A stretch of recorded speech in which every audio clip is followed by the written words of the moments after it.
Hello everyone, आज के इस लेक्चर में हम लोग बात करने वाले हैं अर्थ के सैटेलाइट्स के बारे में। तो will start with what is satellites. अब हम देखेंगे कि अर्थ के कौन कौन से सैटेलाइट है and then will talk about कि सैटेलाइट्स में वेटलेसनेस कैसे फील करता है कोई भी एस्ट्रोनॉट। हमने कई वीडियोस में देखा है कि वो लोग फ्लोट होते रहते हैं और एक जगह से दूसरे जगह जाने के लिए they have to take help support from the walls of the satellite.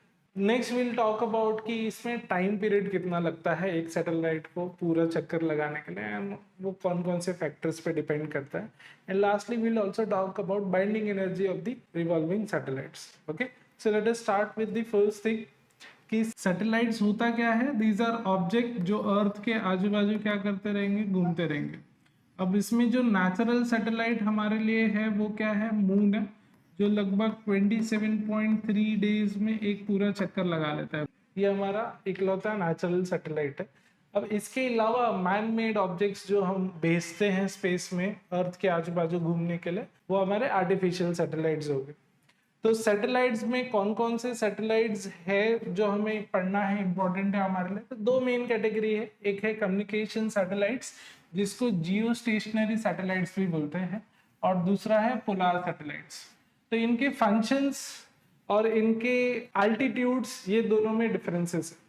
तो ये जो जियो स्टेशनरी सैटेलाइट्स है ये बेसिकली अराउंड 36,000 किलोमीटर के हाइट पे होते हैं from the surface of the earth. और अगर हम पोलार सैटेलाइट्स का बात करें तो they are merely at 500 to 800 kilometre from the surface of the earth. Relatively काफी क्लोज है कंपेयर टू जियो स्टेशनरी या कम्युनिकेशन सैटेलाइट। अब जैसा नाम में ही यहाँ पे दिया हुआ है कि ये वाला जो सैटेलाइट है ये कम्युनिकेशन के लिए यूज होता है, टीवी ब्रॉडकास्टिंग, मैसेज ब्रॉडकास्टिंग के लिए यूज होता है, तो वो उसका मेन यूज है कम्युनिकेशन के लिए।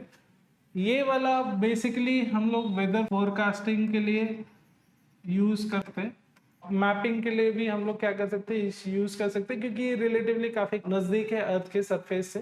तो इस पे जो इंस्टॉल्ड कैमराज है फोटोज लेने के काम आते हैं। थिंग इज कि अब क्योंकि ये काफी नजदीक है, यहाँ पे जो इसका टाइम पीरियड होता है लगभग ये 85 मिनट्स में अर्थ का एक चक्कर लगा लेता है। एंड ये जो है बेसिकली 24 आवर्स लेता है अर्थ के चक्कर लगाने के लिए। अब ये 24 आवर्स लेता है, इससे क्या मतलब हो गया, अर्थ भी घूमने के लिए 24 आवर्स ले रहा है और ये भी ले रहा है। तो अगर जिस पर्टिकुलर रीजन के ऊपर हम इसको प्लेस कर देंगे, वो रीजन जिस हिसाब से घूमेगा ये सैटेलाइट भी उस हिसाब से घूमता है। So it always looks stationary from that region, और इसके लिए इसको geostationary, geosynchronous satellite भी बोलते हैं।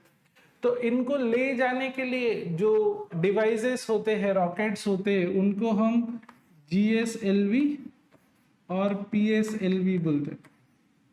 पोलार सैटेलाइट लॉन्च व्हीकल, जियो स्टेशनरी सैटेलाइट लॉन्च व्हीकल, ये सारे सैटेलाइट्स को ले जाने के लिए जो रॉकेट्स होते हैं उनको हमने कई बार सुना भी है कि इसरो ने कई सारे एनहांसमेंट करके, इंप्रूवमेंट्स करके अच्छे अच्छे डिवाइसेस बनाए, लॉन्च व्हीकल्स बनाए जो सैटेलाइट्स को ले जाने के काम आते। एप्लीकेशंस भी हमने डिस्कस कर लिया इनका क्या है। अब ये जो सैटेलाइट्स है मिनिमम जो होने चाहिए इनका जो लॉन्च, वो 2 स्टेज लॉन्च होना चाहिए। हमारे जो PSLV और GSLV सैटेलाइट है वो 3 to 4 स्टेजेस के होते हैं। स्टेजेस का मतलब क्या है कि यहाँ पे 2 सेक्शंस होगा, एटलीस्ट 2 सेक्शंस रिक्वायर्ड है। तो फॉर एग्जांपल ये हमारा अर्थ है, आपने यहाँ से सैटेलाइट लॉन्च किया हुआ, तो पहला स्टेज ये सैटेलाइट को ले जाएगा एट अ डिजायर्ड हाइट, जहां पे आप चाहते हो कि ये अर्थ के आजू बाजू घूमे।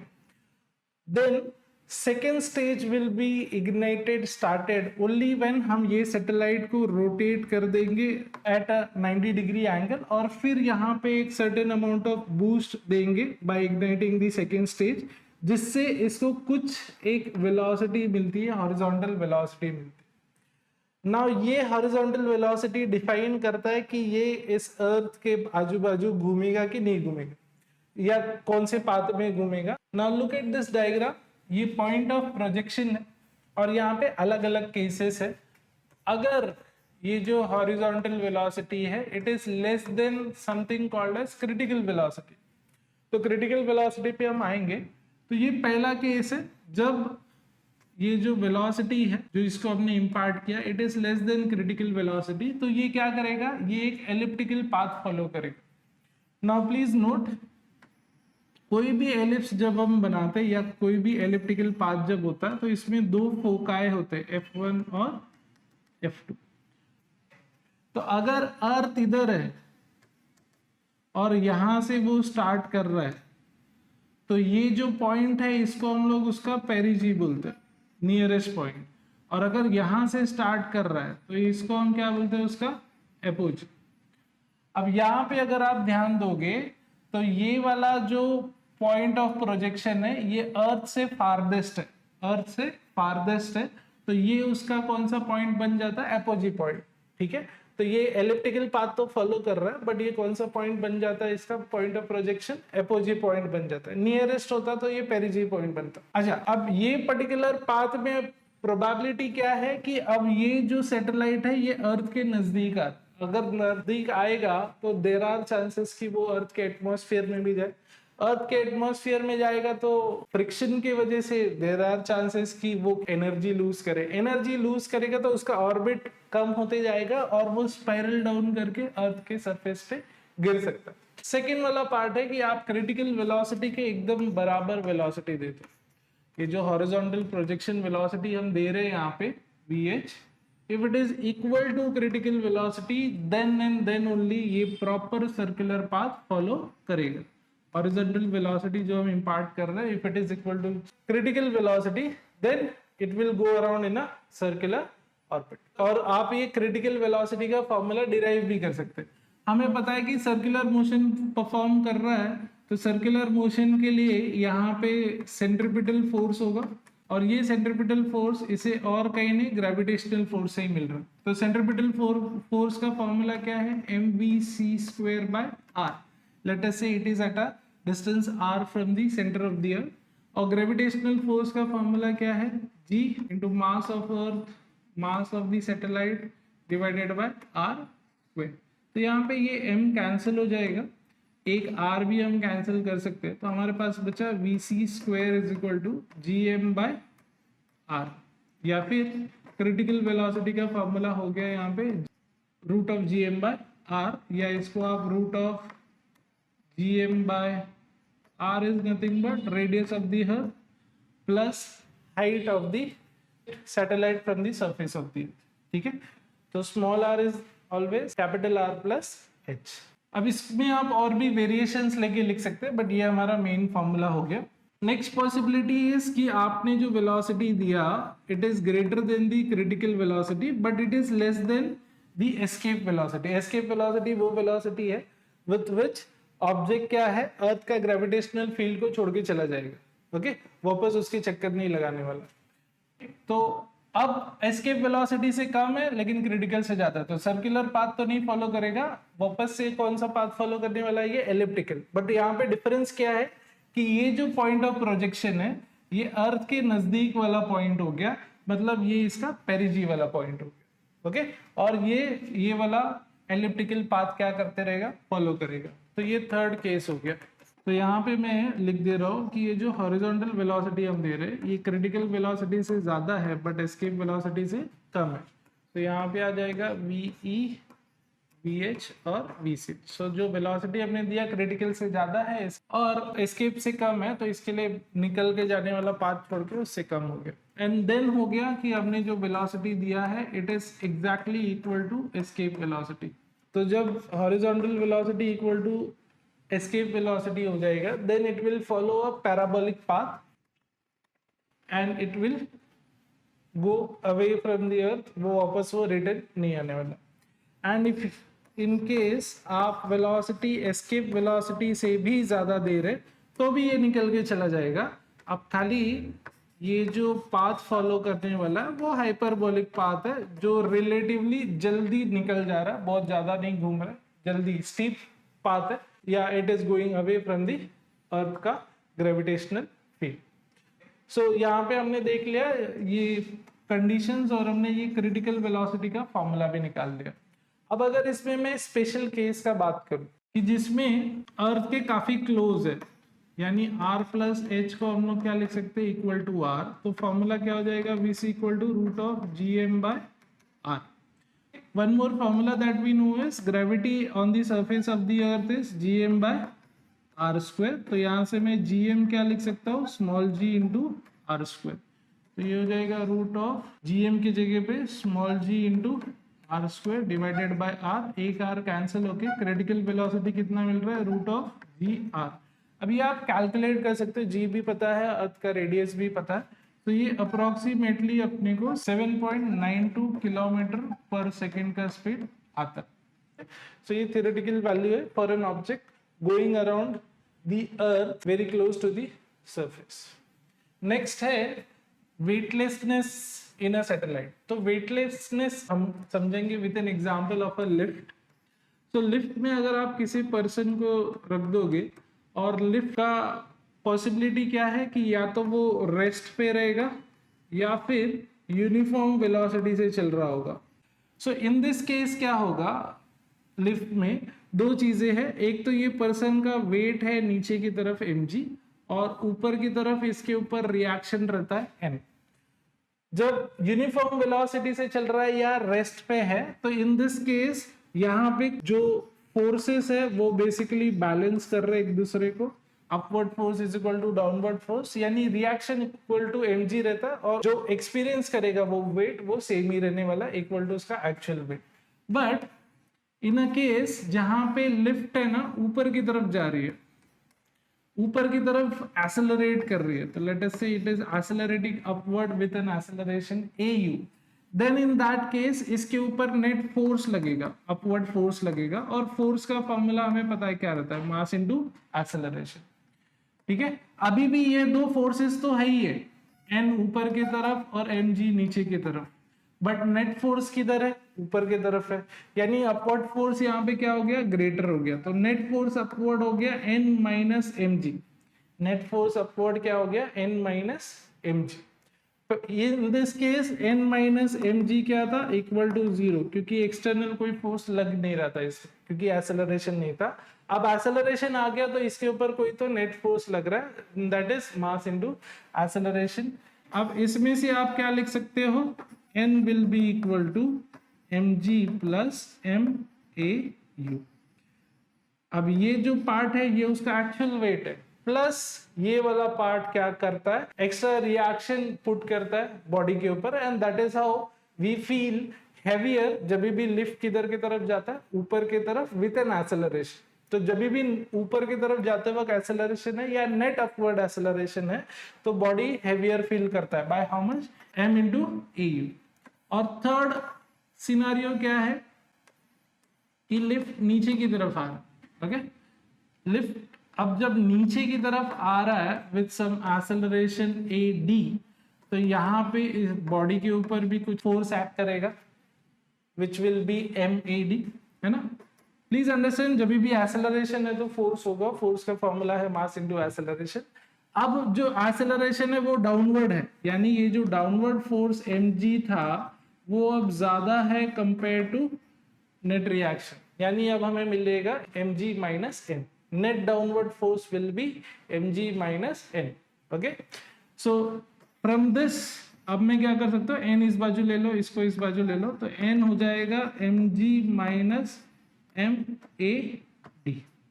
ठीक है, एक्सेलरेशन, डाउनवर्ड एक्सेलरेशन। ओके, तो ये हमारा इक्वेशन बन गया। अब यहाँ पे हमें क्या दिख रहा है कि एक्चुअल वेट से रिलेटिवली कम वेट वो फील करने वाला है because of this downward acceleration. तो इसके लिए जब लिफ्ट नीचे की तरफ एक्सेलरेट करती है, सेम वेलोसिटी से चल रही है तब नहीं, जब एक्सेलरेट करती है तब क्या फील करता है पर्सन, थोड़ा सा लेस वेट फील करता है। अगर आप उसको वेइंग स्केल पे डालोगे तो वो रिफ्लेक्ट भी करेगा उस पर्टिकुलर वेइंग स्केल में। अब इसी का एक स्पेशल केस क्या है, स्पेशल केस ये है कि लिफ्ट अगर फ्री फॉल में है, लिफ्ट अगर फ्री फॉल में है, देन इन दिस केस क्या होगा, डाउनवर्ड एक्सेलरेशन हो जाएगा equal to g। Downward acceleration क्या हो जाएगा, g। फ्री फॉल में है तो it is falling under gravity, same acceleration उस पर भी अप्लाई होगा। तो अब जो नॉर्मल रिएक्शन होगा वो क्या हो जाएगा, mg माइनस ad की जगह पे भी mg लिख दूंगा, यानी ये क्या हो जाएगा, 0। अब इसके ऊपर कुछ भी नेट रिएक्शन नहीं है। अब अगर नेट रिएक्शन ही नहीं है तो वो वेट फील ही नहीं करेगा। Okay, so we feel our weight only because of this net reaction. यहाँ पे net reaction mg था, तो we felt our weight equal to our actual weight. यहाँ पे additional reaction हम feel कर रहे थे, इसके लिए heavy लगता है जब भी upward net upward acceleration है. यहाँ पे जब net downward acceleration है तो reduced reaction लग रहा था, इसकी वजह से weight कम लग रहा था. एंड ये वाले केस में तो वेट कितना लगेगा, 0. जब दोनों लिफ्ट भी और बॉडी भी सेम एक्सेलरेशन से नीचे फॉल होएगा, देन इन दैट केस एक दूसरे के ऊपर वेट या रिएक्शन फोर्स लगाने का बात ही नहीं आता. तो net reaction in this case is 0. And same thing happens in satellite also. तो satellite is also going around with same acceleration, जिस एक्सेलरेशन से बॉडी जा रही. तो दोनों एक दूसरे के ऊपर फोर्स ही नहीं एग्जर्ट कर सकते. अब जब फोर्स ही नहीं एग्जर्ट करोगे तो रिएक्शन ही नहीं आएगा, और रिएक्शन ही नहीं आएगा तो उसकी वजह से बॉडी क्या फील करता है, weightlessness in a satellite. I hope ये वाला पार्ट क्लियर है सबको. नेक्स्ट पार्ट इज कि टाइम पीरियड क्या होगा सैटेलाइट का. तो टाइम का फॉर्मूला हमें पता है क्या होता है, डिस्टेंस अपॉन स्पीड. तो टाइम पीरियड हमें कैलकुलेट करना है. अर्थ का एक चक्कर लगाएगा तो समझो डिस्टेंस कवर करेगा इक्वल टू उसका सर्कमफेरेंस डिवाइडेड बाय स्पीड. तो लेट अस से स्पीड है vc, critical velocity, circular orbit में जो घूम रहा. सो ये हो जाएगा 2 pi r divided by vc का क्या फॉर्मूला है, root of gm by r. हमने लास्ट स्लाइड में देखा था. ठीक है, तो इसका हम लोग स्क्वायर ले लेते. तो ये क्या आ जाएगा, t square is equal to 4 pi square into r square divided by gm by r. तो ये r न्यूमरेटर में चला जाएगा और r क्यूब हो जाएगा. So will have t square, sorry ये पाई स्क्वायर भी है. सो 4 pi square r cube by gm. Okay, तो अब मेरे को तो t चाहिए तो स्क्वायर रूट ले लेंगे. तो 4 का रूट 2 हो जाएगा, पाई स्क्वायर का पाई, 2 पाई बाहर आ गया, under root r cube by gm. ठीक है, तो हमें पता है कि ग्रेविटी एट अ हाइट का फॉर्मूला क्या है, it is gm by r square, where small r is capital R plus h. Okay, तो वो अगर मैं यहाँ पे लिख दूं तो t equal to 2 pi root of r cube divided by gm की जगह पे मैं लिख सकता हूँ gh r स्क्वायर. तो ये कैंसिल होके t इक्वल टू क्या बचा, 2 pi root of r by gravity at a height. तो ये भी एक फॉर्मूला है, ये भी एक फॉर्मूला है. इसमें मैं एडिशनली क्या लिख सकता हूँ, 2 pi root of r plus h the whole cube by gm. तो जो भी हमें दिया रहेगा उस हिसाब से हम लोग पुट करके इसको क्या कर सकते हैं, सॉल्व कर सकते हैं. इसी में अगर r which is r plus h is approximately equal to r हो गया, यानी सैटेलाइट काफी क्लोज है ग्राउंड के, तो h को हम निग्लेक्ट कर सकते हैं. In that case gravity at a height will be approximately equal to gravity near the surface या ऑन द सरफेस हो जाएगा. So time period in this case क्या आ जाएगा, 2 पाई रूट ऑफ r की जगह पे capital R divided bye g लिख देंगे. अब जब आप ये सॉल्व करोगे तो ये आपको लगभग आ जाएगा 85 मिनट्स के आसपास. आई होप ये वाला पार्ट भी क्लियर है. मेन फॉर्मूला ये है, ये भी है, और ये स्पेशल केस है उसका जब ऑब्जेक्ट काफी क्लोज है ग्राउंड के, satellite. Okay, last part is binding energy of an orbiting satellite. तो बाइंडिंग एनर्जी निकालने के लिए सबसे पहला हम लोग फाइंड कर लेते हैं कि काइनेटिक एनर्जी क्या होता है सैटेलाइट का. तो काइनेटिक एनर्जी होगा हाफ mv स्क्वायर. अब वो मूव हो रहा है विद क्रिटिकल वेलोसिटी, हम एज्यूम कर रहे हैं कि सर्कुलर पाथ में जा रहा है, vc स्क्वायर हो जाएगा. पोटेंशियल एनर्जी कितना रहता है, तो पोटेंशियल एनर्जी हमने देखा है gmm बाय r होगा.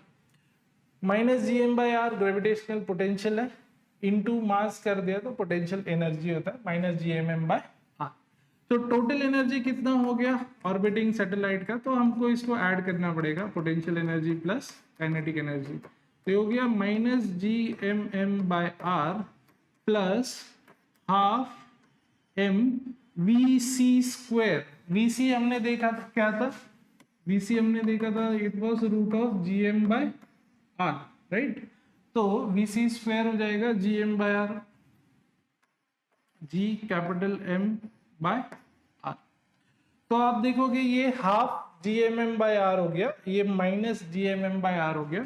तो G capital M small m/R अगर आप कॉमन ले लोगे तो ये प्लस हाफ है, माइनस 1 है, आपको बचेगा माइनस हाफ। ओके, ये माइनस 1 है, ये प्लस हाफ है, तो minus 1 plus half is minus half. तो ये बन गया हमारा टोटल एनर्जी जो सैटेलाइट के पास है, राइट। और माइनस साइन मतलब वो बेसिकली बाउंडेड है हमारे अर्थ के ग्रेविटेशनल फील्ड से। तो अगर इसको बाहर निकालना है तो बाइंडिंग एनर्जी कितना देना पड़ेगा, अर्थ के ग्रेविटेशनल पुल से बाहर निकालना है तो सेम एनर्जी मिनिमम रिक्वायर्ड है, लेकिन विद अ पॉजिटिव साइड बाहर निकालने। ऑर्बिटिंग सैटेलाइट को अर्थ की ग्रेविटेशनल पुल से बाहर निकालने के लिए इतनी एनर्जी देनी पड़ेगी। डेफिनेटली माइनस साइन यहाँ पे मतलब बाइंडेड एनर्जी था, पकड़ के रखा था, होल्ड करके रखा था ग्रेविटेशनल पुल की वजह से, उतना ही आपको प्लस में एनर्जी देना पड़ेगा ताकि हम सैटेलाइट को क्या कर सके, सेपरेट कर सके फ्रॉम दी अर्थ का ग्रेविटेशनल पुल। आप देखोगे यहाँ पे काइनेटिक एनर्जी और बाइंडिंग एनर्जी का फॉर्मूला सेम बन गया है। Binding energy is equal to kinetic energy हो गया है। और दूसरा चीज आप देखोगे कि टोटल एनर्जी और काइनेटिक एनर्जी सेम है, खाली क्या है, अपोजिट साइड। यानी kinetic energy is equal to total energy तो है but with a minus sign, and same applies for binding energy also. So binding energy is equal to total kinetic energy equal to minus total energy. तो इससे क्या होगा कि जब आप numerical करोगे, एक न्यूमेरिकल है जहाँ पे हमें सारी एनर्जीज कैलकुलेट करनी है, तो आपने एक निकाला तो बाकी सब अपने आप आ जाएगा। Okay, plus you can also have relation between potential energy and total energy also. तो पोटेंशियल एनर्जी आप देखोगे या टोटल एनर्जी आप देखोगे तो वो क्या है, half of total energy is half of potential energy। ये GMM/R माइनस GMM/R क्या है, पोटेंशियल एनर्जी ना, तो हाफ बच गया, तो half of potential energy is total energy. So if this relations you can if you can understand from here, ये formula से आपका न्यूमेरिकल सॉल्विंग थोड़ा सा इजी हो जाएगा, आप हर एक चीज अलग से कैलकुलेट करने का जरूरत नहीं पड़ेगा। आई होप ये सैटेलाइट्स के बारे में आपको क्लियर है। Still if there is any query then let us know in the comments. Thank you very much.